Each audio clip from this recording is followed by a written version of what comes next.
แต่เดือนเนาะหามาได้มันก็บ่แม่นเรื่องง่ายๆพี่น้องสำหรับเฮาเนาะก็คือ FC เห็นแต่ละอย่างตั้งแต่เฮาเฮ็ดมาพี่น้องตั้งแต่เฮ็ดคลิปมาก็บ่ได้ขอได้พี่น้องเนาะบ่แม่นว่าแต่ละมื้อเฮาสิมานั่งขอน้ำเพิ่นก็บ่แม่นพากันเฮ็ดเวียกได้เห็นกินฮอดแฮงสาวลูกเคยกินฮอดบ่ทุกคนบ่ทุกคนต้องกินนอนลูกเลยมื้อใดก็มีแต่มาปะเพิ่นพี่น้องเพิ่นเลยอยากมาเนาะ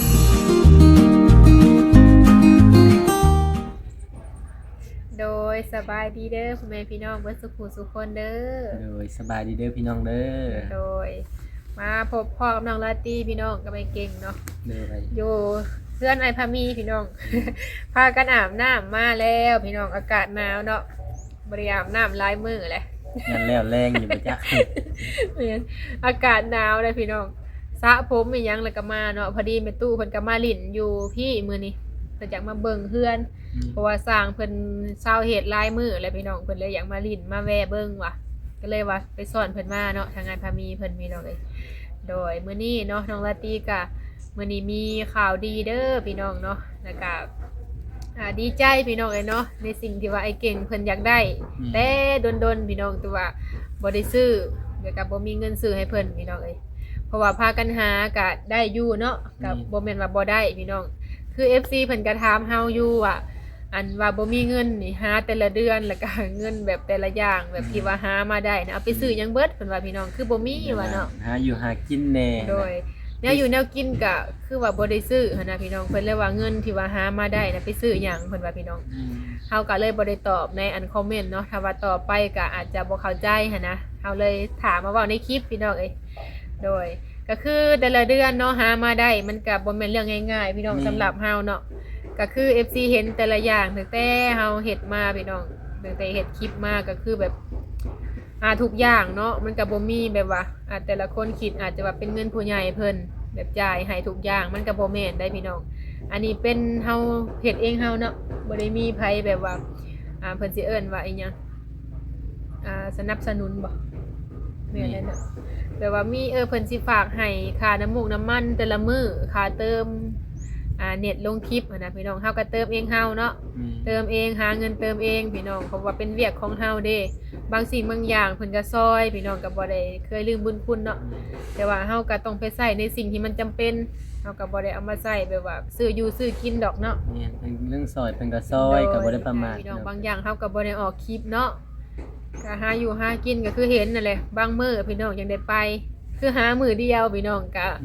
กินคาบหนึ่งเนาะถ้าเฮาสิกินทุกมื้อมันก็บ่ได้แล้วเนาะก็ได้ซื้อคือเก่าพี่น้องเฮาหาเงินมาได้ก็ทั้งเฮือนก็จ่ายค่าไฟซื้อของอยู่ของกินในตู้เพิ่นแน่แล้วก็เฮาแน่ค่าน้ำมูกน้ำมันแต่ละมื้อคือไปหันไปนี่ก็เฮาเติมเองเฮาหั่นน่ะพี่น้องเพื่อสิได้เงินเดือนหนึ่งนะบ่ได้ง่ายๆเลยเด้อพี่น้องคือเฮาออกมาหาพอกหาเพื่อนหยังอันนี้ก็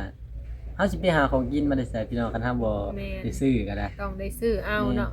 เพิ่นถามว่าหาเงินแต่ละเดือนพี่น้องหาเฮ็ดคลิปว่าไปไสเบิดว่าเงินน่ะคือว่าตั้งหลายเพิ่นว่าเฮาก็บ่ฮู้คือกันพี่น้องก็บ่ได้เคยว่าประหยัดได้พี่น้องเนาะอยากหยังก็ซื้อก็คือว่าแหละเพราะว่า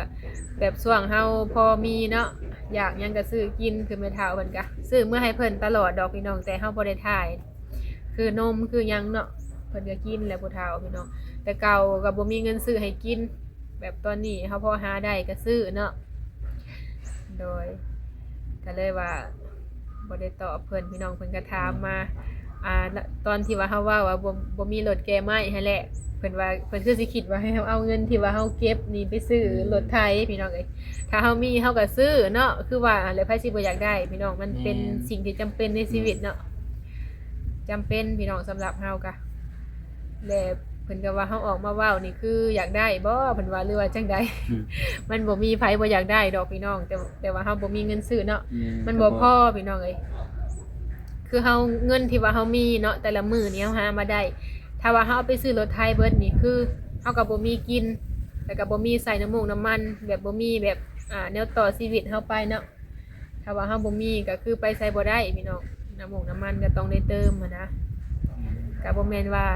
สิมานั่งขอน้ำผู้ใหญ่เพิ่นเนาะเฮาก็หาอยู่พี่น้องก็กลุ่มอยู่กลุ่มกินในครอบครัวแต่ว่าสิเอาเงินส่วนนั้นแบบไปดาวหรือว่าไปผ่อนในยังต่างๆมันก็บ่ได้เนาะ นี่ หามาแต่ละเดือนมันก็บ่ได้ได้พี่น้องเป็นแสนบาทหรือว่าเป็น60,000เนาะมันก็บ่ได้พี่น้องถ้าได้หลายนี่คือ สิไปผ่อนอยู่ดอกพี่น้องเนาะ มันเป็นจำเป็นแฮงได้สำหรับเฮากะ นี่ มีนี่ก็ป้าพี่น้องดีใจแหละเนาะมันก็พอได้ใช้ในชีวิตประจำวันเด้ ได้แก่เครื่องเนาะแก่หันแก่นี่ ก็บ่ได้ขอได้พี่น้องเนาะบ่แม่นว่าแต่ละมื้อเฮาสิมานั่งขอน้ำเพิ่นก็บ่แม่นพากันเฮ็ดเวียกคือเห็นนั่นแหละ ถ้าก็ว่าตามความจริงแล้วบ่มีก็บ่มีนำกันบ่มีหลายคนนำกันบ่มี ทุกคนเลยพี่น้องบ่แม่นว่ามีแต่เฮาเนาะไผก็บ่มีไผก็จ้างคือกัน ว่าในคลิปว่าคนเอามาไว้แล้วบ่มีรถแก่ว่ะ แม่น บ่มีรถแก่กับไปมา คนออกมาแล้วก็ปะไว้พี่น้องตอนนี้ก็ย่างอีกหลายโหลดเติบทางอ้ายเพิ่นก็ไปตัดอยู่ทางอ้ายเพิ่นก็ไปตัดแล้วก็เอ้อยน้อยแน่แม่ตู้ค่ำเพิ่นก็ย่างอยู่พี่น้องแต่ว่าเพิ่นงดทมทานช่วงนี้เพิ่นงดทมทานเนาะเพิ่นก็ถามมาหลายพี่น้องว่าเฮาคือตอบให้เพิ่นบ่ได้วะ เรื่องมันบ่มีเงินอะไรพี่น้อง เงินมันก็บ่แม่นว่าบ่มีแบบว่า พออยู่ก็ เฮาได้ กินอยู่ ก็เฮาก็ใส่หั่นใส่นี่ไปมันก็สิเหลือเล็กน้อยเฮาก็สิเก็บไว้น้อยเดียวหั่นแหละ บ่ บ่ได้ มีฮอ เก็ ด บไว้แบบยามเป็นยามโซมาเว้าแล้วก็ไผก็บ่อยากเป็นดอก บ่มีฮ ก็ อด ไว้ เงินโฮมพี่ จัก น้ น้ อ อง ยหนึงแม่น บ่มีฮอดเงินเก็บเนาะว่าแล้วก็ คันเฮาสิเอาสำนาไปซื้อที่เฮาเก็บไว้น้อยเดียวหั่นมันก็เบิดแต่เฮาเป็นหยังมาเลยสามีเวียกจำเป็น คนเฮาเนาะบางทีมันก็บ่สบายพี่น้องคนเฮานะอยู่ที่ซื่อก็เจ็บเป็นได้มันก็จะสิว่าแนวใดเนาะมันบ่มีใครอยากเป็นดอก สิให้ได้ออกมาสำนั่นสิย่างสำนั่นนี่เป็นไปบ่ได้นะบางที่เฮาออกมาเวียกนอกเสิเฮาแล่นไปกินอยู่เฮือนอีกก็เสียค่าน้ำมัน หลายๆอย่าง มันก็จำเป็นต้องได้ซื้อกินอยู่นอก มันก็มีแบบห้านกับข้าวอีหยังอยู่พี่น้องก็ยังได้พากันซื้อได้ แต่เฮากับบ่ได้ถ่ายลงให้เพิ่นเบิ่งเนาะคือเมื่อแต่ละเทื่อนี่นะต้องไปตลาดพี่น้องถ้าบ่ไปตลาดก็คือไปห้านค้าทั่วไปเนาะห้านขายเครื่องย่อย เนี่ยสิทายให้เพิ่นเบิ่งอยู่ไปตลาดบางเทื่อ ไปซื้อแนวกินให้แม่ตู้พี่น้องนมนี่เนาะซื้อให้เพิ่นนะแทบทุกมื้อแต่เฮาก็บ่เคยเว้าบ่เคยว่าเพราะว่าเฮาเต็มใจซื้อให้เพิ่นกิน คือไอ้เก่งเมื่อบ้านเนาะพี่น้องถ้าเพิ่นมีเงินเฮาก็อยากให้ซื้อให้พ่อให้แม่เนาะเพราะว่าโดนๆเห็นเพิ่นเทื่อนึงคือเฮาผัดอยู่นํเพิ่นประจำเนาะ มี เพิ่นหาเงินก็คือหานํกันพี่น้องเพิ่นก็บ่เคยว่าสิเอาเงินน่ะแบบเมื่อให้พ่อแม่แบบซื้ออยู่ซื้อกินน่ะบ่เคย เพราะว่ามันบ่มีเนาะมีบ่หลาย ถ้ามีหลายนะเฮายังให้แบบเพิ่นให้แน่พอได้อยู่ได้กินเนาะพอได้ซื้อนั่นแหละผู้เฒ่าคืออันนี้ก็เพิ่นเลี้ยงเฮามาแต่น้อยๆพี่น้องแต่เก่าก็แบบเลี้ยงอย่างทุกข์ยากลำบากเลยได้แบบนมกล่องหนึงเพิ่นยังบ่กินหั่นนะแบบเพิ่นก็คิดเห็นว่าเฮานี่ยันลูกหลานบ่ได้กินนั่นแหละนมกล่องเดียวยังบ่กล้าซื้อเนาะแต่ตอนนี้แบบ ซื้อมาก็คิดเลยว่า แม่ อย่ามันเบิดได้เสียไปต่อนะอื่นเนาะอุกใจ ตอนนี้พอหาได้พี่น้องแล้วก็อยากซื้อให้เพิ่นกินหั่นนะแต่ว่าแต่ละมื้อเฮาสิมาทายอยู่ว่าซื้อจังซั่นจังซี่มันก็บ่ได้เนาะอันนี้มันเป็นเรื่องในครอบครัวพี่น้องเฮาก็ต้องจำเป็นต้องได้ซื้อทุกมื้อเฮาเต็มใจซื้อให้เพิ่น มาซื้อก็จักสิเอาหยังมากินเนาะแต่ละมื้อก็ได้ โดย คือหาก็เห็นอยู่หาแต่ว่ามันก็สิบ่แม่นสิกินคุมื้อ เพิ่นว่าโอ้หาแนวกินทุกมื้อว่าพี่น้องหาแนวกินตลอดเลย คือเฮาหาเขียน แม่น เฮาก็บามื้อกิน อืม แล้วก็ย้ายพี่ย้ายพี่ย้ายน้องแน่ ปัน ย้า กัน ย กินเนาะว่าแล้วก็ปันกัน เฮาสิให้เฮากินอยู่คุมื้อแล้วนี่ก็กินบ่ลงอีกคือกันก็บ่แม่นว่าเลือกว่าหยังมันก็กินอยากกินมันหลายเกินแหละ แบบว่าหามากับพี่น้องสุดก่อนนะกับปั้นแม่ตูคำเพิ่นก็กินกับลูกกับหลานเนาะกินนำกันเพราะว่าแม่เฒ่าเพิ่นก็เฒ่าแล้วพี่น้องเนาะเฮาก็มีนี่ก็ให้เพราะว่าไปก้าน2ตุกเด้ปั้นเพิ่น ให้ตลอดลอกเม็ดทุกคำแต่ว่าบ่ได้ถ่ายคลิป บางอย่างเฮาก็บ่ได้ค่อยถ่ายพี่น้องถ้าว่าสิเล็กๆน้อยๆก็ถ่ายมันก็คือสิบ่ได้เนาะเฮาก็บางอย่างก็บ่ได้ถ่ายนอกจากว่า ถ่ายคลิปยาว โดยมีแต่ว่าจังใดก็ดีใจได้พี่น้องที่ว่าเพิ่นเข้ามาเม่นมาถามเฮาเนาะก็บ่เป็นหยังบ่ได้เคยเครียดเคยให้พี่น้องแต่อันในสิ่งที่เฮาตอบนี่คืออยากให้เพิ่นฮู้นํเนาะว่าเฮ็ดเป็นจังไดในครอบครัวเพิ่นก็ถามมาหลายอย่างมันก็ใช้นี่แหละพี่น้องเงินเฮาก็ได้ คือส่วงงานแต่งเนาะพี่น้องงานแต่งเฮา2คนนี่แหละ นี่ ก็ทั้งอ้ายทั้งแม่เฒ่าพี่น้องซอยเนาะมัน แม่ ก็ เงิน ป้า เงิน พี่น้อง สำที่เฮามีสำนั้นมันบ่ได้พอ มั เลย น พี่น้อง หลายอย่างเนาะแต่ จัก กับ ค่าเต้นค่าตังค่าหันค่านี่ ทุกๆ บ่ไล่ อย่าง มันน่ะเอาแป้งมาสิติดเฮาโลก แม่นเพราะว่าเฮาก็เว้าไว้กับเพื่ออันค่าใช้จ่ายในเรือนเฮาเองพี่น้องเนาะบ บ่แม่นว่าสิเว้าหลายๆเลยคือเงินเฮาสิยังก็บ่แม่น ก็คือคิดเบิ่งแหละ100,000แสนกีบนั่นมันแทบได้น้อยเดียว บ่ได้หยังเลย ก็คือเฮาจัดงานหันจัดงานนี่ถ้าไปเคยจัดอาจสิฮู้เนาะแบบมันแทบจะติดลบมันบ่ได้จ้ะ ยังดีแต่ว่ามี ยัง ผู้ใหญ่เพิ่นซอย แม่น พี่น้องส่วงงานแต่งกันเนาะแม่เพิ่นก็ซอยอยู่ทางต่างประเทศบ่แหละแบบค่าจ่ายค่านั่นค่านี่หั่นนะแต่บางอย่างเฮาก็จ่ายเองพี่น้องบ่แม่นว่าสิให้เพิ่นจ่ายให้เฮาทุกอย่างเนาะสิ่งใดที่ว่าเฮาเฮ็ดเองได้หรือว่าซอยตัวเองได้ก็ซอยหั่นนะเพราะว่าเงินซำนั้นมันก็ใช้แบบบ่แม่นว่าสิพอไปซื้ออย่างอื่นเนาะใช้ในครอบครัวพี่น้องกับเบิดไปเลย ในเฮือนเฮากับค่าน้ำค่าไฟพี่น้องเนาะจ่ายคือทางอายเพิ่นมาพี่ก็ได้จ่ายค่าน้ำลดลงน้อยหนึ่งพี่น้องเอ้ยถ้าว่าเฮาสิมาเอาน้ำอยู่พี่ก็คือเก่าหั่นแหละเนาะมันอยู่ไกลกัน อยู่ใกล้เลยได้พี่น้องเนาะหลายกิโลเติบจากบ้านเฮามาพี่กันเนาะ บ่รุด3กิโลปลายพุ่นละมากกว่า โดยมื้อนี้พี่น้องเฮาก็สิมาเว้าให้เพิ่นได้เข้าใจเนาะแล้วก็ได้ฮู้นํพี่น้องบ่ได้ว่าหยังดอกแล้วก็พอดีทางไอ้เก่งเพิ่นก็มีทางแม่ฮักเด้อพี่น้องเนาะเพิ่นอยู่ทางรัฐบ่ รัฐเทนเนสซี รัฐเทนเนสซีอยู่ทางต่างประเทศเนาะ นี่ อยู่ทางอเมริกาพุ่นแหละพี่น้องเอ้ยพอดีเพิ่นได้ฝากเงินมาพี่น้องเอ้ยโดนแหละตั้งแต่ช่วงอันปลาแหลมพุ่นแหละเนาะ ส่งเฮ็ดเฮือน แม่น มุงราคาถึงเฮือนพุ่นละ แต่โดนๆเลยเฮาก็ยังบ่ทันได้ไปซื้อพี่น้องเพิ่นฝากมาแล้วก็พอดีไปมอบให้ปลาแหลมก่อน เพิ่นฝากเงินมาให้ไปซื้อในสิ่งที่ไอ้เก่งเพิ่นอยากได้พี่น้องเอ้ยเนาะพอดีเพิ่นก็อยากได้พอได้ใช้ในครอบครัวตัวเองพี่น้องเนาะแม่นถ้าว่า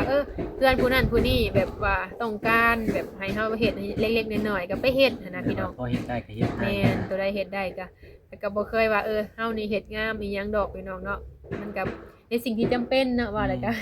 เดี๋ยวคือเฮือนตัวเองหันน่ะพี่น้องบ่มีก็เฮ็ดบ่ได้ แม่น ถ้าไปจ้างเพิ่นพัด ส่วนหลายสิเฮ็ดของผู้เจ้าเองน้อยหนึงนี่ก็ป้าอย่างเพิ่นก็แพงนะเป็นหมื่น เสียเงินหลายแฮงเด้อพี่น้องบัดนี้เฮาสิหามาได้ไสวะก็ว่าสิซื้ออยู่พี่น้องแต่ว่าตอนนี้เฮาก็ยังบ่ทัน โฮม มี กันว่าสิซื้อแล้วอีกแนวเว้ากันอยู่ ก็ซอยกันหานี่แหละพี่น้องคือเห็นนี่แหละเนาะพากันเฮ็ดคลิปถ่ายคลิปไปเฮ็ดเวียกทุกอย่าง ถ้า พี่ เฮา น้อง สิซื้อมันก็สิเบิดก็เลยบ่ได้ซื้อจักเทื่อ ก็เลยว่าบ่เป็นหยังดอกว่ายามมีเพิ่นก็อยากได้พี่น้องตั้งแต่เฮ็ดมานี่นะเพิ่นบ่เคยอยากได้หยังเลยเฮ็ดนํกันก็คือสิ่งที่จำเป็นเนาะว่าแล้วก็ทางแม่เพิ่นเลยว่าว่าแม่สิซื้อให้แบบอีต้นสงสารแบบว่า แบบดุมันหั่นนะเฮ็ดเวียกเฮ็ดงานเนาะทำมาหากินเพิ่นว่านี่ก็เลยฝากเงินมาให้อันไปซื้อพี่น้องเอ้ยพอดีเพิ่นฝากมาแล้วก็ให้ปลาแหลมน่ะ2ล้านกีบพี่น้องเหลือจากให้ปลาแหลมแล้วเพิ่นก็บอกว่าให้ไปซื้ออันเครื่องมือที่อยากได้เด้อว่ะแต่ว่ายังบ่ทันพากันไปซื้อพี่น้องไปเบิ่งอยู่ในเมืองแหละมันเบิด สิมีโตด มันบ่มี ถึกใจบ่บางบ่อนก็บ่มีนะ ก็เลยว่าสิพากันไปเบิ่งใหม่เนาะจังใดก็ดีใจพี่น้องเอ้ยจังใดดีใจบ่ ดีใจ ดีใจเด้อ อืม โดยเพิ่นได้รับได้ข่าวดีพี่น้องในสิ่งที่เพิ่นมักเนาะเพิ่นอยากได้แต่โดนเลยมีหยังเนี่ยเกาะรวมเบิดนะ มีที่เป็นอันนั้นบ่มี แม่น หินเจีย อืม หินเจียแล้วก็สว่าน โดย แล้วก็ตู้เสื่อมหน่อยหนึง ตู้เสื่อมมัน แม่น เพิ่นเอิ้นว่า ตู้ ตู้ เสื่อมขนาดน้อยนะ ตู้เสื่อมนะตู้จอดนะอันเดียวกัน แม่ บ่ น อืมตู้ อันเดี เสื่อ ยว ม กัน โดย มันก็เป็นราคาอันเงิน แล้วก็ เงินบาทบ่เพิ่นหลายหรือเงินกีบ เป็นไรบ่ เนาะ เงินกีบเงินบาทก็ได้ รวมกัน อืม โดยมันก็พอได้ใช้ในครอบครัวพี่น้องเอ้ยเฮาก็ดีใจได้เนาะเพราะว่าสิไปหาเงินเองนี่ก็มาซื้อนี่ป้าพี่น้องพอแฮงเลย อืม จากยามใดแต่กะเสื้อว่าได้อยู่พี่น้องแต่ว่าต้องพยายามเนาะถ้าว่าสิให้ได้ในภายในมือเดียวนี่ก็บ่ได้ นี่ เพราะว่าเฮาก็หาอยู่แต่ละมื้อก็ซอยกันหาคือเห็นนี่แหละทำมาหากินไปพี่น้องเอ้ยเฮาก็เฮ็ดในสิ่งที่เฮามักเนาะว่าแล้วก็คือทางไอ้เก่งเพิ่นก็มักในด้านนี้เฮาก็แบบพอมักแล้วก็เฮ็ดได้หันน่ะพี่น้องมักเฮ็ดได้แล้วก็พากันเฮ็ดก็ลองเบิ่งนั่นแหละพี่น้องถ้าว่ามันบ่ได้ต่อไปเฮาก็เศร้าเนาะมันก็เฮ็ดแนวใหม่พี่น้องคือว่าหั่นแหละคือเฮาเฮ็ดเวียกก็ค่าใช้จ่ายหลายอย่างพี่น้องค่าน้ำมูกน้ำมันเที่ยวไปเที่ยวมาเนาะถ้าเพิ่นไปเฮ็ดเวียกเฮาผัดบ่มีผู้ไปนำหั่นนะไปถ่ายคลิปแต่สิไปนำไผก็ยากพี่น้องไอ้ไกลกันหมู่ก็ อยู่คนละหลังพี่น้องถ้าว่าอยู่ติดๆกันนี่ใครเนี่ยได้เนาะ แม่ ตื่นมาแล้วก็ไปนํกันนี่ก็คักพี่น้อง ตื่ ม่ น วน มา อยู่ ก็บ่ฮู้ว่าสิไปนำกันได้บ่เพราะว่ามันเป็นคนละเฮือนแน่ แม่นต้องถาม บัดหมู่บัดมีเวียกไปทางอื่น ถามบางทีบ่ นี่ ถามโทรหาบ่ได้ก็ได้มาหาหั่นน่ะพี่น้องก็ได้เสียเวลาอีกแล้วเนาะอันนี้ก็ตื่นขึ้นมายังว่าถามกันเนาะว่าสิไปไสเนาะโดยจังใดน้องลาตีก็มีแต่ว่าขอขอบคุณขอบคุณทางแม่เพิ่นหลายๆเด้อพี่น้องเนาะที่ว่าซอยลูกเข้ามาตั้งแต่หลังคาเนาะเพิ่นก็เปลี่ยนหลังคาให้พี่น้องเนาะก็ดีใจสุดๆแหละก็ขอให้แม่อยู่ดีมีแรงเด้อสุขภาพร่างกายเข้มแข็งเนาะลูกก็บ่เคยลืมบุญคุณเนาะที่ว่าเพิ่นซอยมาแต่เก่าๆพี่น้องจนฮอดปัจจุบันนี้โดยก็ดีใจพี่น้องแม่เพิ่นก็อยากให้ได้เนาะอยากให้มีแบบว่าพอได้ใช้ในครอบครัวหรือว่าทางนอกก็มีแบบว่าผู้ให้เฮ็ดก็เฮ็ดเนาะเฮ็ดไปลองไปนั่นแหละพี่น้องโดยคิดว่าจังได๋ก็ขอบคุณเนาะ โดยพ่อเก่งก็ขอบบุญขอบคุณเด้อแม่ โด ที่ ย ซัพพอร์ตลูกทั้งสองคนเนาะ โดย ซื้อเครื่องให้ว่าให้อยู่ดีมีแฮงสุขภาพเข้มแข็งอยู่ดีมีแฮงเนาะไปใส่มาใส่ก็เดินทางสะดวกปลอดภัยเด้อสิเฮ็ดหยังหาหยังก็ขอให้รุ่งในเรื่องขึ้นเด้อขอให้มีแต่คนหักคนแพงโดยสาธุ ถูกเนาะจังได๋ก็ดีใจหลายเลยพี่น้องมื้อนี้ก็ได้ก็เลยว่ามาแจ้ง FC ให้เพิ่นฮู้นำพี่น้องเฮาดีใจเนาะในสิ่งที่เพิ่นซอยเข้ามาก็ดีใจพี่น้องแต่ว่าเพิ่นสิว่าจังได๋เฮากับ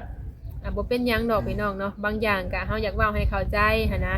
คือแบบนี้แหละเพิ่นถามมาเฮาก็ตอบหันนะเนาะ นี่ ก็ถ้าว่าเฮาสิเงียบอยู่มันก็จักสิว่าแนวใดพี่น้องมันหนักใหญ่อยู่ ก็เลยว่าเว้าให้เพิ่นได้ฮู้นำในครอบครัวพี่น้องไอ้ไผๆก็คือสิบ่ฮู้ดีส่ำเฮาดอกเนาะเว้าแล้วก็แต่ว่าแต่ละมื้อเฮาสิมานั่งเว้าอยู่ว่าค่าใช้จ่ายนั่นนี่ต่างๆ มันก็บ่ได้พี่น้องเนาะถ้าเฮาบ่หาก็คือสิบ่มี แต่อันนี้ก็ดิ้นรนซอยกันหา แต่บางอย่างมันก็อาจจะบ่คือสมความเฮาคิดก็ยังมีเนาะ แม่ มันก็สิบ่ได้คือเฮาคิดพี่น้องเอ้ยแต่ก็พออยู่พอกินก็ดีใจเลยแหละโดยเดี๋ยวสิพาไปเลาะเบิ่งแถวเฮือนทางอ้ายพามีพี่น้องเอ้ยห้องน้ำเพิ่นก็พาใช้ได้เลยเนาะ แม่ ใช้ได้แล้ว ลงมันแล้ว โดยก็พอดีทั้งสามเพิ่นก็งดแหละพี่น้องอยู่นํกันอยู่ได้แต่ก็บ่ได้ถามอ้ายว่าเป็นแนวใด บ่ได้สั่งมา แม่ ว่าน เงียบไปเลยพี่น้องเอ้ยบ่ได้เบิ่งฮอดคลิปนะ เฮ็ดเวียกแล้วก็แล้วเนาะโดยเดี๋ยวสิไปเบิ่งทางพี่ก่อนบรรยากาศมื้อนี้ลมๆพี่น้องทางนี้ก็พวกเพื่อนแม่บิงเพิ่นก็เนาะมื้อนี้สร้างเพิ่นลงมือเฮ็ดเวียกได้พี่น้องใกล้กันเนาะแนมไปก็เห็นเลยทางพี่ก็ห้องน้ำนี่ก็ใช้ได้แล้วพี่น้องทั้งห้องน้ำไอ้พามีเพิ่นก็เนาะเข้าใช้ได้แล้ว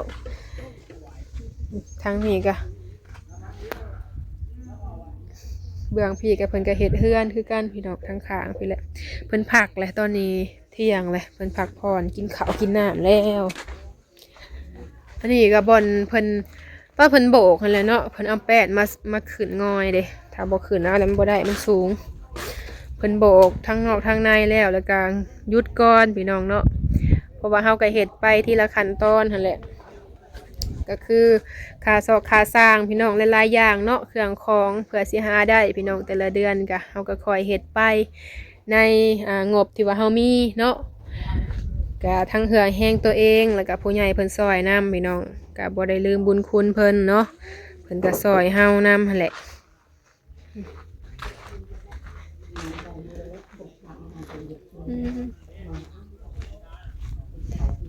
บรรยากาศทางที่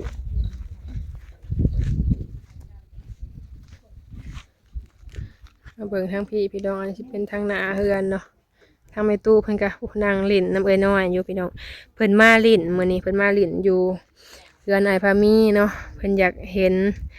เพิ่นก็อยากออกมาแหน่หั่นแหละพี่น้องอยู่ในทางในเฮือนต้นมักเล่นก็มีพร้อมเพิ่นเอามาปลูกด้วยนี่ต้นมักเล่นต้นมักม่วงเนาะทางพี่ก็เพื่อเฮาอยู่ไปคือสีงามคักอยู่ดอกพี่น้องพอได้ปลูกไว้ก็พอได้กินเด้นะเอ้ยน้อยเพิ่นก่อน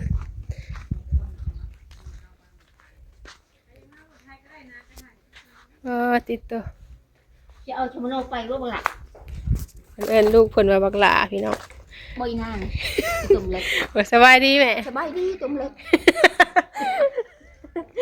เพื่อนหน่อยสบายดีเด้อไม้ตัดไม้พี่น้องได้หลายเลยบ่ ไม่ได้แล้ว อืม เป็นมาจะกวด มาแต่ตัดไม้ไม่เท่ากับกวาดเฮือนพี่น้อง แม่กวดที่ปูนลูก เพิ่นอยากมาแห้งพี่น้องเอ้ยเพิ่นคิดฮอดลูกชายเพิ่น กินหอดหมดโม คิดฮอดแห้ง สาวลูกเคยกินหอด คิดฮอดบ่ทุกคนบ่ ทุกคนต้องกินนอนลูกเลย มื้อใดก็มีแต่มาปะเพิ่นพี่น้องเพิ่นเลยอยากมานำ มื้อใดก็ กินหอดหมดคุกคน มาแต่เตาถ่านหน่อยๆเนาะ กินข้าวเลยบ่เช้าเมื่อยก่อนซื้อกาแฟนมมาฝากเพิ่นพี่น้องเอ้ยกาแฟนมป่นนี่แหละ กินกาแฟหลายเดี๋ยวสิบ่ได้กินข้าวได้ ลูกจะไปไสซะ ลูกอยู่เพื่อนพ่น อ้าวคิดว่าเอามานำ บ่ อยู่ในแม่เฒ่าบ่ โอ้ใครแน่เลย อยู่ในไม่เท่า ไม่เข้าคำเลย แม่ คำมัน เอาไว้ในเอาไว้ในขอกไก่บ่ฮู้ได้ฮู้ได้แบบว่าลูกเพิ่นน่ะ แม่น บ่ได้ให้ คำไว้ ไว้ในไม่เท่า แม่น ขังไว้นะฮันแล้วก็ไม่เท่ามากเลย มาแล้วก็เห็นเฮือนลูกชายเพิ่นพี่น้องเอ้ยเนาะเพิ่นดีใจแล้วดิ แม่น มื้อนี้บ่ได้เห็นหนังเลยมื้อนี้เนาะ เมาแล้ว มาพี่แล้วพี่น้อง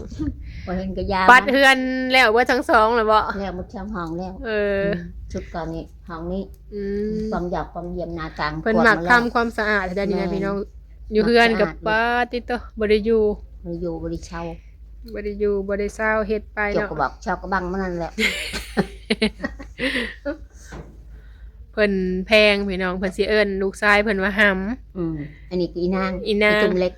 ลูกตุ่มเล็กนี่นะคือแพงพี่น้อง ตุ่มเล็กก่อน มันน้อยตุ่มเล็ก จะจอยแต่เก่าแห้งทั้งดำทั้งแหล่พี่น้อง แม่ เดี๋ยวนี้แหละไข้ขึ้นมาน้อยเดียว ขมหิวเด้ แม่น หิวขนมข้าวต้ม นมกล่องหนึ่งกับ บ่มี ถึงอย่างเนาะ แม่นไปล้างจานก็เอามาช่างเงิน5,000กีบ บ่ได้หยัง ไว้ ซ้ำ ชื่อเขา ไข่ได้น้อยเลยซุมื้อนี้นั้นเฮ็ดทานได้เป้า40แต่เก่านะไปล้างถ้วยบางทีเขาจะบ่ให้ซ้ำก็มีเลย ก็ชอบ ชอบนึงน่ะ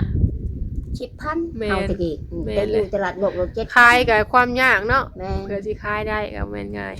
รถก็บ่มี แม่นเวลาแบบมาเขาว่าเพิ่นมาซื้อเพิ่นอยากให้ไปส่งก็บ่ได้ขายแหละพี่น้อง แม่ บ่มีรถไป เพิ่น ส่ มาง เอาเองน่ะ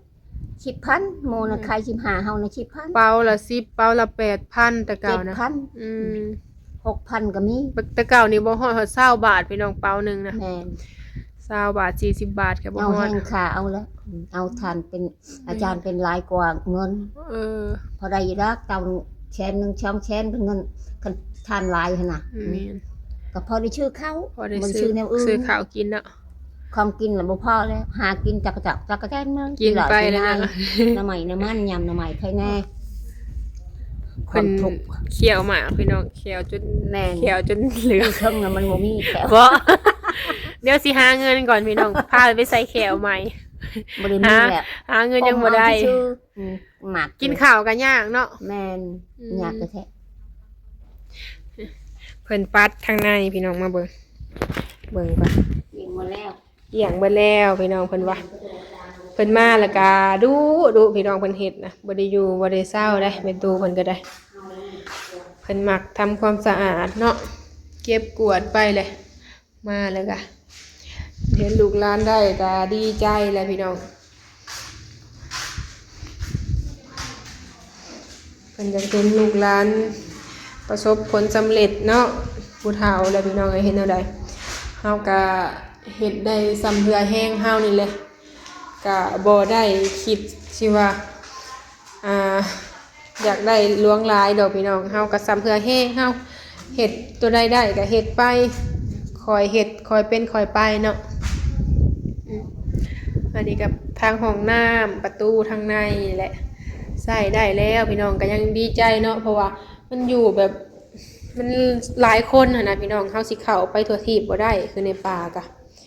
เฮาต้องมีห้องน้ำเป็นของเฮาเองมันก็สิเฮ็ดให้สะอาดแล้วก็รักษาความสะอาดซอยกันหั่นแหละพี่น้องเพราะว่าเฮือนคนหลายเนาะทางพี่ก็โอ้เต็มอยู่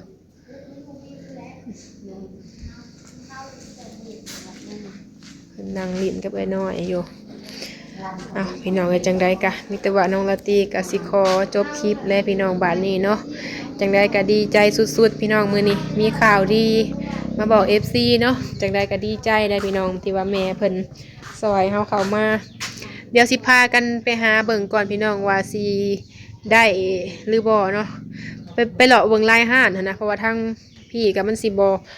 อันลายปานใดเนาะมันบ่เป็นห้านใหญ่เด้เครื่องเป็นขาดเนาะมีเวลาก็เลยว่าสิไปซื้อมาไว้พี่น้องเนาะพอได้ใส่ในครอบครัวมันก็มีอันนั้นเป็นของตัวเองก็สิดีเนาะโดยเอาคลิปนี้ลาไปก่อนเด้อพี่น้องเด้อถ้าพบพ่อคลิปหน้าเนาะโดยจากคลิปนี้ลาไปแล้วเด้อขอกล่าวคำว่าสบายดี